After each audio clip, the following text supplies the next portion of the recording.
Alright guys, we're back again with more Witch on the Holy Night. We are nearing the end of this series, guys. Or the end. And I'm not gonna lie, I'm gonna feel pretty sad about it because this has been a really good story. And I've been playing this game non-stop. But at the very least, even after we beat this, we still have the extra chapters to go through. So, there's still that. If anything else, guys, I hope you all continue to enjoy. Thank you again for all the love and support. Let's keep it going. Alright everyone, welcome back. Only one thing was certain. He had lost. He tried to piece together the sequence of events. The explosion in his chest, the flash of white. After that, as he was falling over, he took another blow to his back. That was the one that disrupted his heart. ふざけてる。そんなことで僕が Could lose? Indeed. It was physically impossible. The boy gnashed his teeth and tensed his body in indignation at this unfair conclusion. そうだ。こんなのは嘘だ。同族でだって僕を任せる奴はいなかった。こんな痛みもこんな事態も全部嘘だ。不合理に狂っている。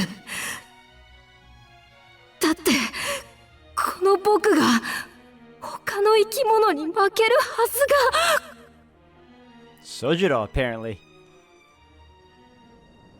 Enough thinking. He was ready. From the ground, he glared at his enemy to his side. 負けるはずが。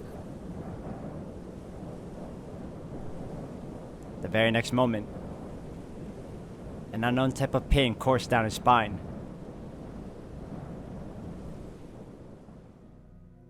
It had eyes, cold eyes, staring, piercing, colorless. The moon looked more alive. Its arms were broken.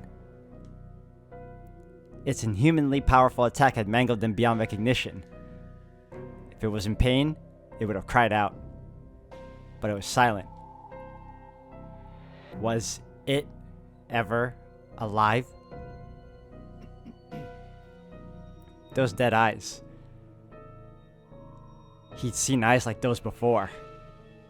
Those eyes without hatred, without joy, without any feeling behind them at all. It was a mindless insect. The werewolf's hair stood on end. What was this creeping chill, crawling up his spine? Having never experienced fear, the werewolf did not know what had become of him. Despite countless clashes against other mystics, it had been a human that broke him. He knew beasts even larger than himself. He knew legendary creatures like himself. He did not know this. He never met, much less imagined, a human-sized bug.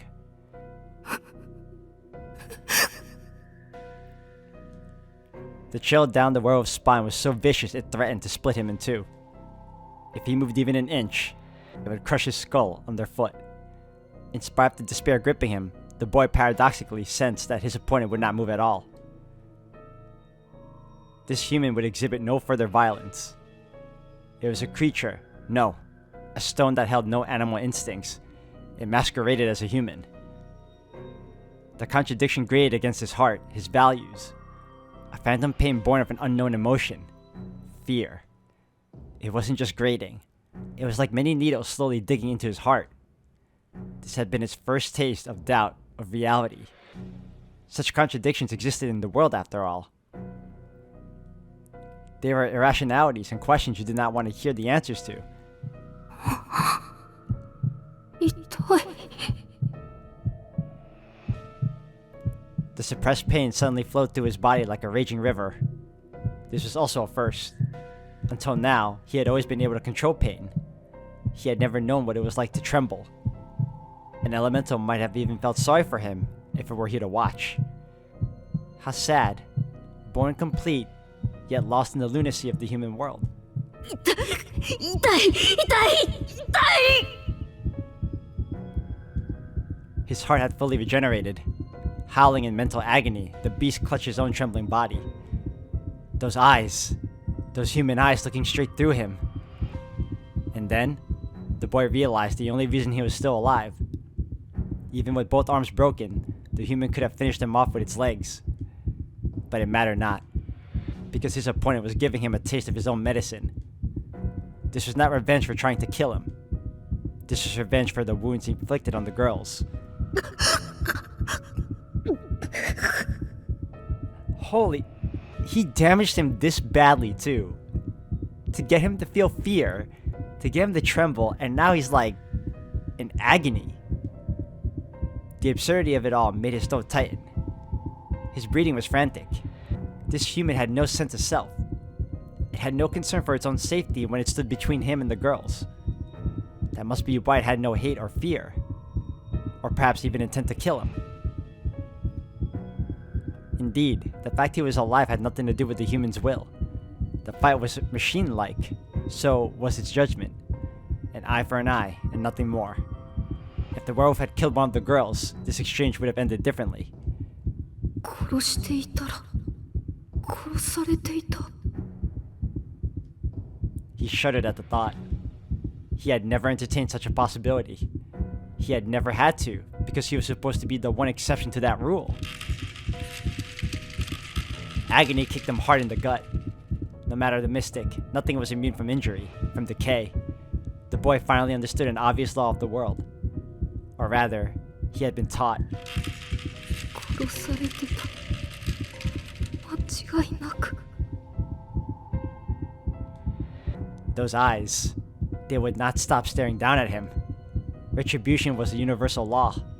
He was now painfully aware of that fact. And yet,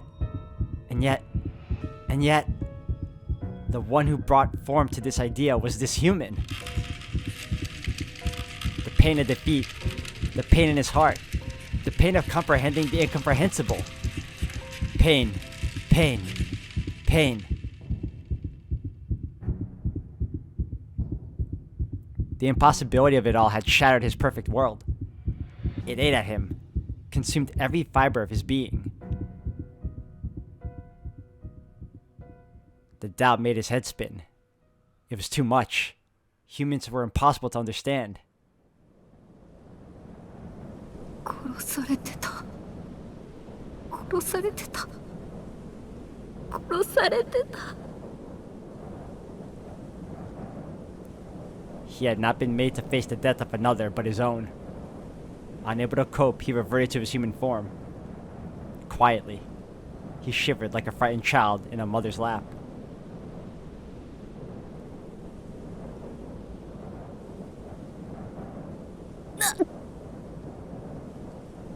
Still lying in the snow, Aoko choked on her words, unable to entirely comprehend what had unfolded. Sojiro, あんた She could not hide the trembling in her voice. 何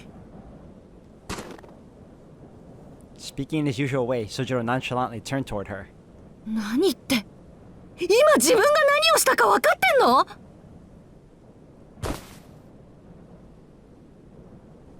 She shouted angrily, as though he had done something wrong. She healed up again.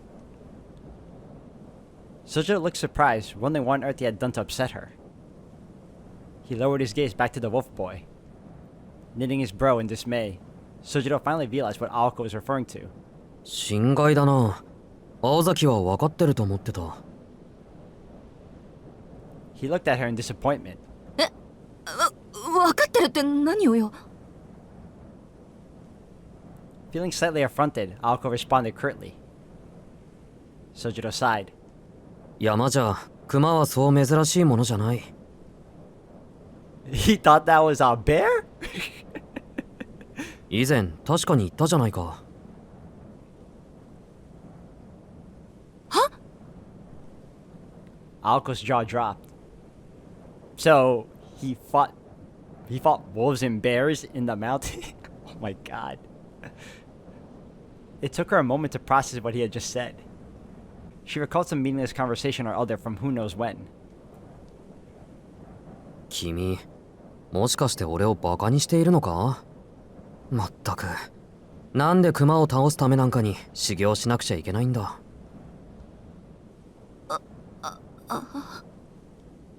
Yes, Now she thought about it, they had spoken about that. He'd mentioned being familiar with a large beast. And she couldn't deny that she'd heard him utter some anachronistic nonsense about trying to deal with them. Which meant he was used to dealing with animals larger than himself. If he'd lived the sort of life that involved run-ins with wild bears, then a man-wolf might only have been surprising but not particularly frightening. Aoko hung her head. After all this time, who was it that really made no sense? 参ったわ。あなたの勝ちよ、宗十郎。Well, now we officially know where the scars came from then. It was hard to tell whether she spoke in admiration or exasperation. Either way, as she slouched in the snow, Aoko spoke quietly enough so only she could hear her words.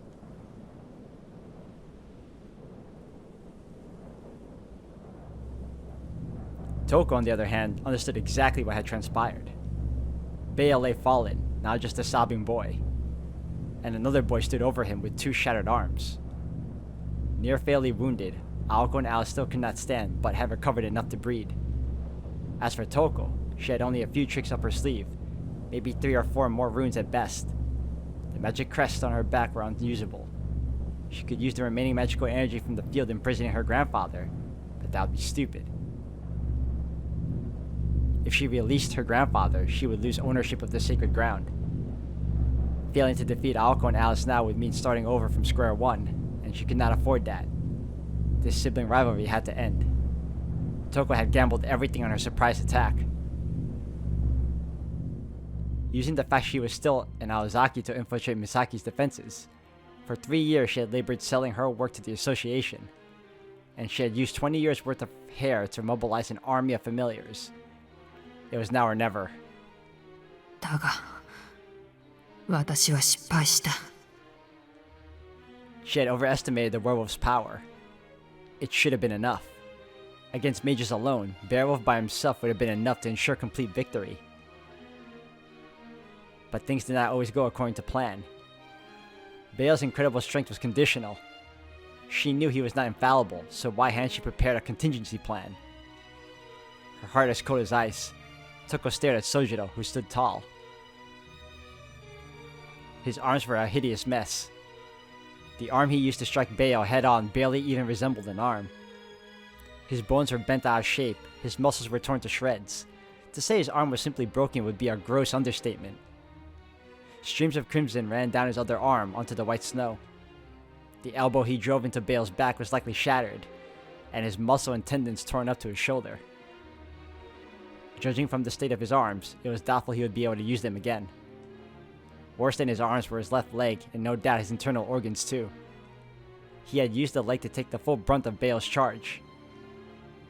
At a glance, it looked fine, but it was now just a useless hunk of meat attached to his torso. His insides were worse. Supporting the weight of Bayo had ruptured his spine, causing widespread internal bleeding. Basically, he was a dead man standing. A bird with clipped wings. Living like that would not be living at all. He could barely stand, let alone fight again. In contrast, the collapsed werewolf was unscathed. Only once had he coughed up blood. The majority of the pool of red on the snow was Sojiro's. A crimson tapestry telling the story of the boy who stood strong and defeated a werewolf. 当然だ。衝撃には反動が伴う。拳を振るうのなら相応の負担がある。まして相手は人狼。走ってくる鉄の壁を真っ向から殴るようなものだ。それを。Perhaps he had known what would happen. Animals instinctively limit their strength in order to protect their body. Compensating for physical weakness with intellect and technique was humanity's forte, and that clash had shown humans at their very best, and yet it had also been beyond human. He had attacked without concern for his own safety. Without self-preservation in mind, he could go beyond human capability, enough to strike through the steel-like fur of a legendary werewolf. But who would have thought that a beast able to withstand a shot from a tank would be felled by a mere human? いや、違う。ためらうことなく殴りつけたから壊れたのではない。初めからあれは壊すことを前提にしていたな。He sacrificed his entire body to destroy Bale's heart. Toko felt a chill come over her as she went over in her head what had transpired. It should have been a nightmarish scene, but she was captivated by the supreme display of physical rationality. From the outside looking in, she had witnessed not an accident, but a rational consequence. In that instant, the boy had put his entire being into piercing Bale's chest. As soon as he laid eyes on Aoko and Alice, he had committed himself fully to the task. He sized Bale up, synchronized his breathing, found his weak point, and calculated the exact position, timing, and distance he would need to hold his ground. He knew what he had to do to win, and did it with everything he had.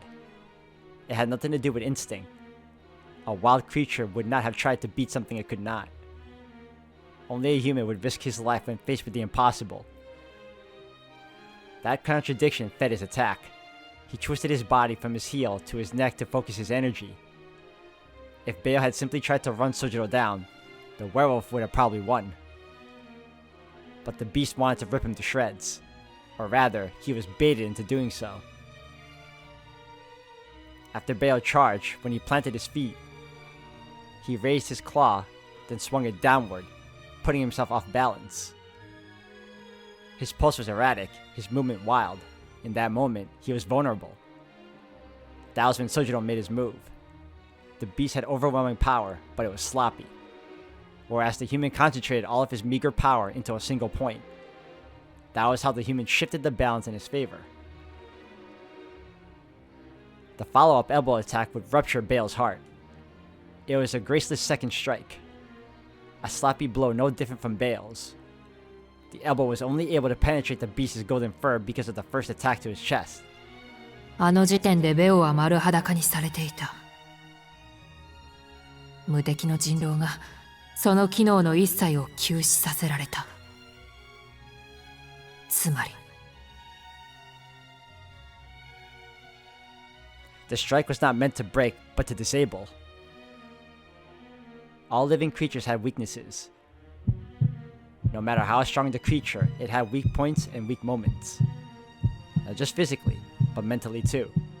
A time when they aren't in their best shape, unable to focus or find motivation.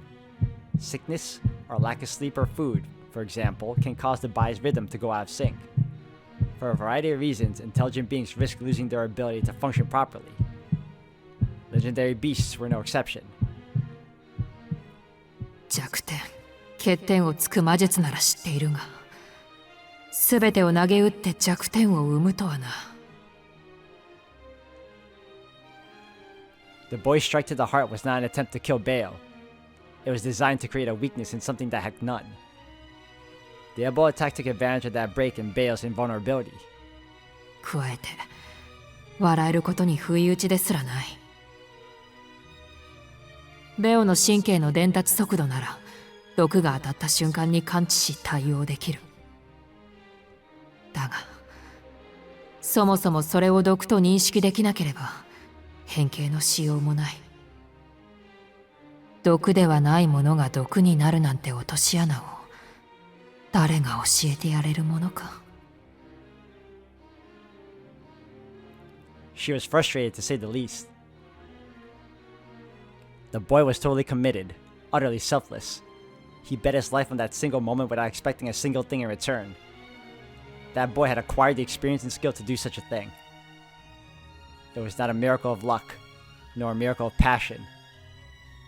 It was not talent, tenacity, or hatred. Without constant, intense training, no one could destroy their own body on a whim like that. 子供には相手が悪かったようね。Seeing Bale cowering in the snow, Toko was disappointed in her own lack of foresight. She had used him for his talent alone, ignoring his inexperience. If Bale was not a child, his life experience might have given him the strength to bounce back and devour Sojiro after regenerating. ベオを責めるべきか、それとも君を評価すべきなのか。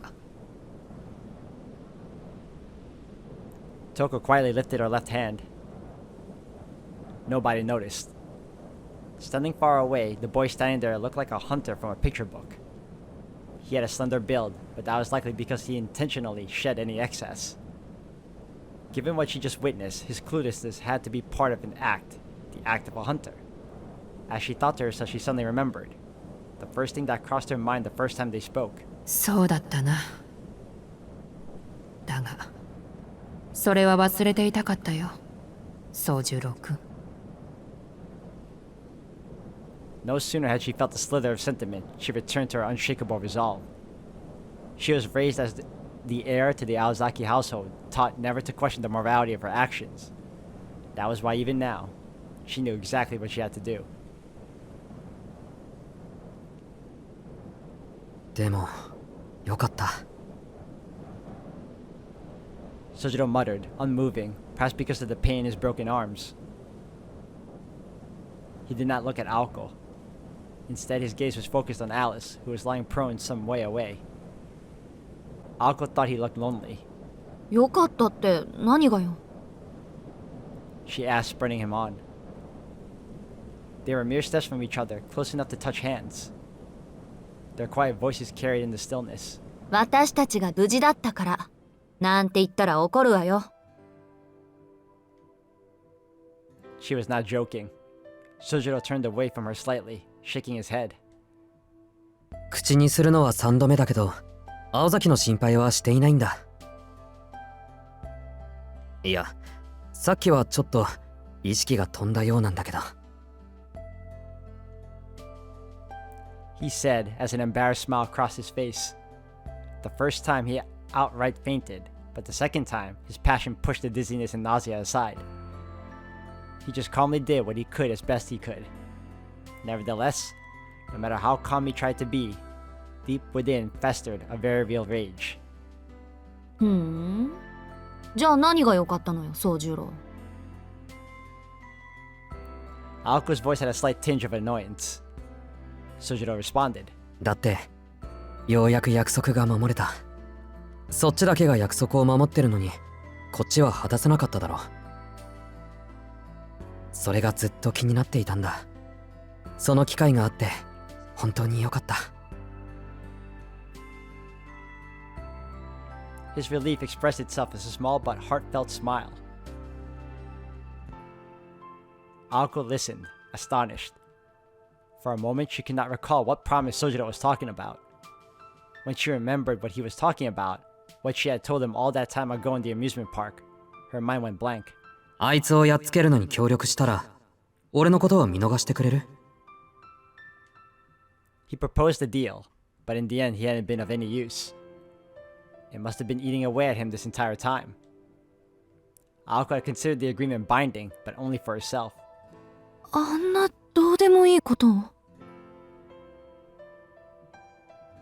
She muttered in disbelief. Sojiro gave a nod and affirmed with a tiny voice. 約束は自分のために果たすものだって教えてくれたのは青崎だ。だから君が守っている限り俺も守らないといけない。はあ、ずっと俺はそうしたかったんだ。As if listening to a confessional, Aoko stayed silent. She could not find the words to say anyway. Sojiro proved ever the enigma.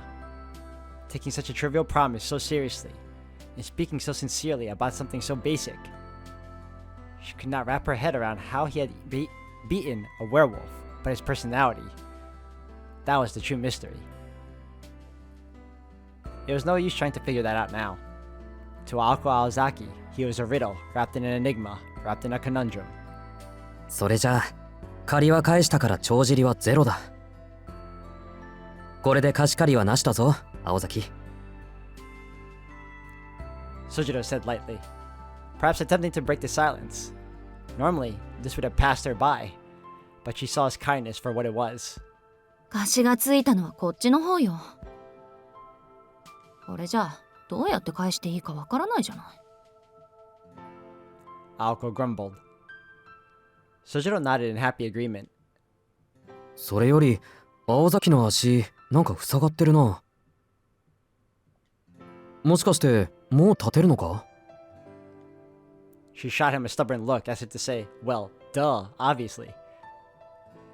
Ever amazed by her grit, he offered her his right hand. Despite being broken at the elbow, to Aoko, it looked as sturdy as ever. By all appearances, it was beyond recovery, and would be for the rest of his life. Even so, he seemed able to ignore the pain for Aoko's sake. ほんと、あんたってバカ。She uttered under her breath, looking up at him. As much as she hated to admit, she could not refuse his hand. Resigning herself, she reached out to Sojiro. But her hand never reached his. A small bell chimed. A line of wind whipped through the air. No! It cut through his waist like a guillotine.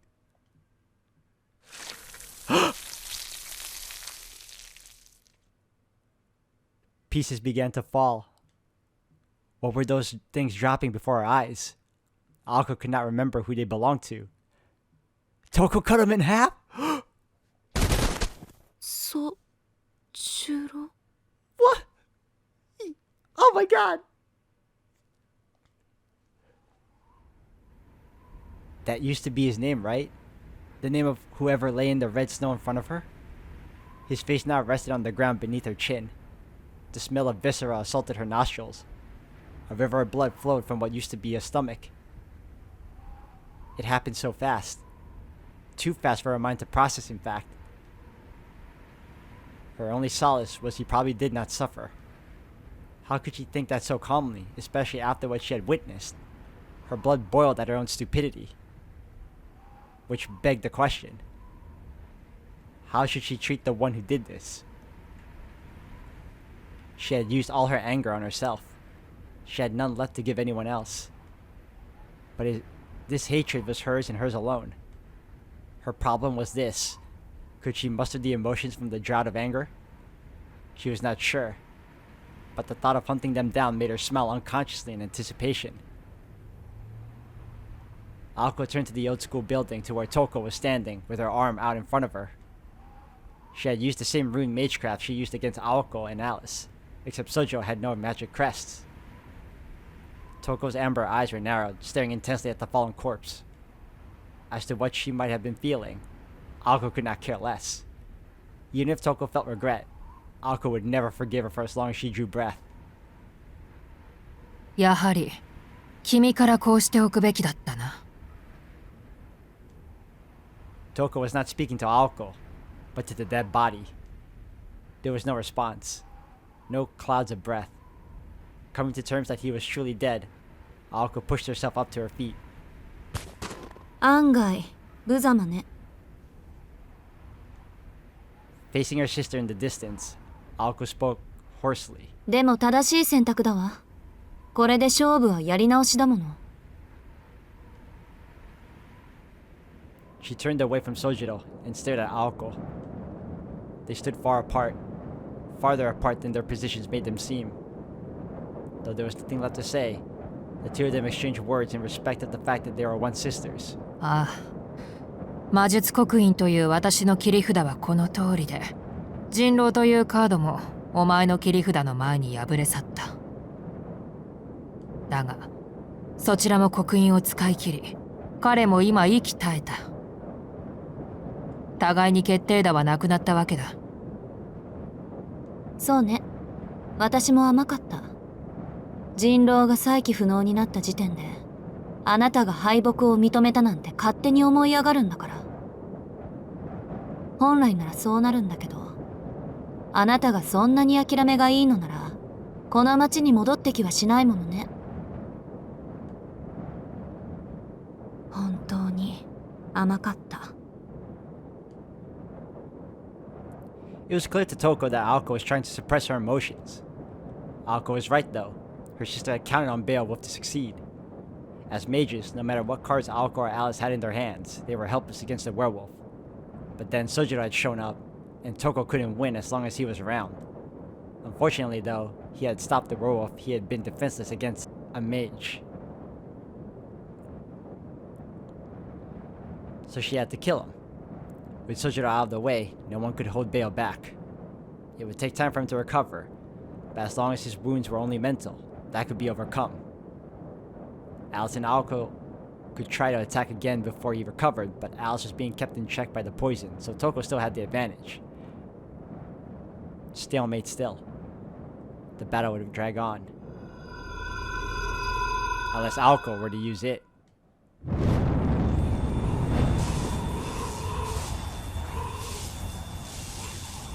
Oh man, you pissed her off.